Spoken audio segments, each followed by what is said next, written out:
Hello, welcome to day 20 of our 30-day drawing adventure. And I am so proud of you for showing up yet again. Before we get going, I just want to say that some of the stuff we're going to start digging into and talking about and working on as we draw it together in the rest of our session here is going to be stuff that's very difficult to learn. It takes time and takes practice. All of this stuff does. But some of these things like foreshortening that we've been talking about yesterday is something that, you saw me. I still struggle with it. I have to tell my brain, don't draw what you think you see, draw what you see. And so I want to encourage you to remember that this is a process and this takes time and you have to work at it.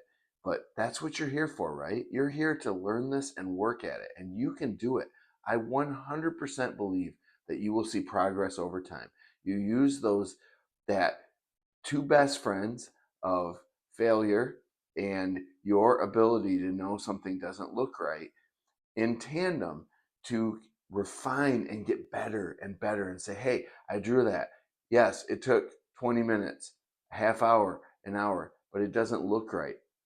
And we haven't been working on finished drawings. We've been working on process drawings, drawings that have lots of extra lines in them and are quick and short because we want to get the fundamentals right before we start finishing, doing work that's finished for other people or for ourselves. And so, yes, this is just part of the process, but you can do this. You definitely can do this. So get your pencils, get something to draw on, and I'll see you in a second.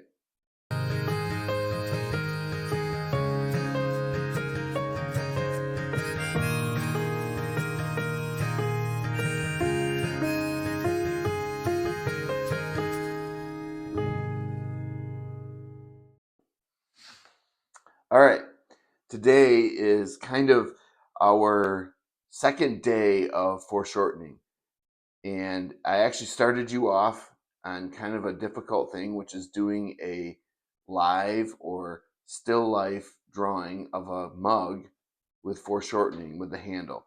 Uh, Good for a lot of reasons because we didn't change anything in the drawing except for the handle, which became foreshortened. Uh, which I think is just a great way to see what happens. But it also, part of it showed you how it can be pretty difficult to draw what you see. And if you remember, the most important thing of all is to draw what you see, not what you think you see. You're gonna have to get really good in all of this, which basically I've been saying from the beginning. In all of this, you're gonna have to get really good at um, using what's in front of you to as an argument against what's in your brain.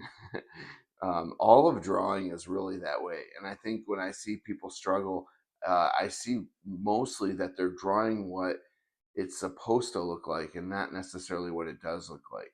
And when we do a little bit with some uh, forms, people, faces, and forms, that's going to be really apparent. One of the hardest things about drawing people is that we think an eye or a nose or a head has to look like those things in our brain, what they are, when in real life, when you're drawing from real life or photos or whatever, it seldom looks like the the thing that's in our mind. And so just I think one of the best things you can develop is an ability to really see well what's around you. That's going to serve you so well because even if you want to create your own art from your brain or your heart, that's not from a real life or a drawing, you're going to have a more correct view in even in your mind and your heart of the world. And so that's just going to be such a great skill. It's probably the most important skill. I told you, drawing is really nothing about controlling your pencil or pen on the page. Like, I don't actually have that great a handwriting. Um, like, controlling your pencil or pen on the page is really not um, it's not really what good drawing is about. What good drawing is about is understanding the world in 2 dimensions, that is in 3 dimensions, and translating that on your paper, even if it's not from a photo or real life. Just that ability to know how to translate that. Uh, so our cameras do it seamlessly because they don't have any brain in the middle to mess them up. What comes in all the angles, the shapes, the size and relationships just go straight to the sensor, the photographic sensor. And so, but we, instead of just going right to our page, we have this us in between, which tends to mess with what we're seeing.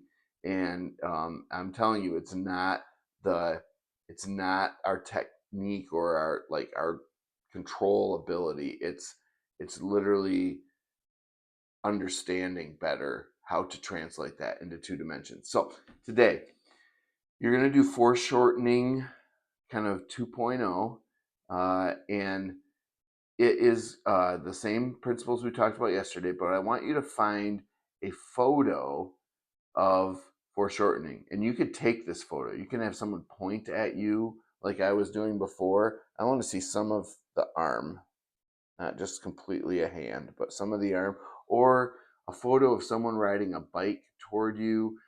If you don't want to get caught up in drawing person, then you can find something else that it's actually really hard to find photos that don't have foreshortening in them. So something that is a chair, the arms of a chair come towards you. If so, you've always got something coming towards you being shortened. And yeah, don't draw a container without a handle or a lamp or something, because there's really no foreshortening. But if it has things that stick out, and one of them at least or two is coming towards you, uh, I want you to find a photo, and I want you to take no more than 20 minutes, and maybe 2 10-minute drawings would be better than one 20-minute drawing, of getting that form right, getting the foreshortening right. And the reason you're going to use a photo is because it's much easier to translate. It's already been translated to 2 dimensions. You just have to um, like use those three things: the relationships, size and distance from each other, things in there. You got angles and shapes. Remember how when I drew my coffee mug, I was looking at crazy like shapes to get, like these weird little, like there's a little edge here and then it curves. And there's another little piece down here. Like I'm looking at that stuff, and what is this shape? This little thing right here. Does my drawing look like that?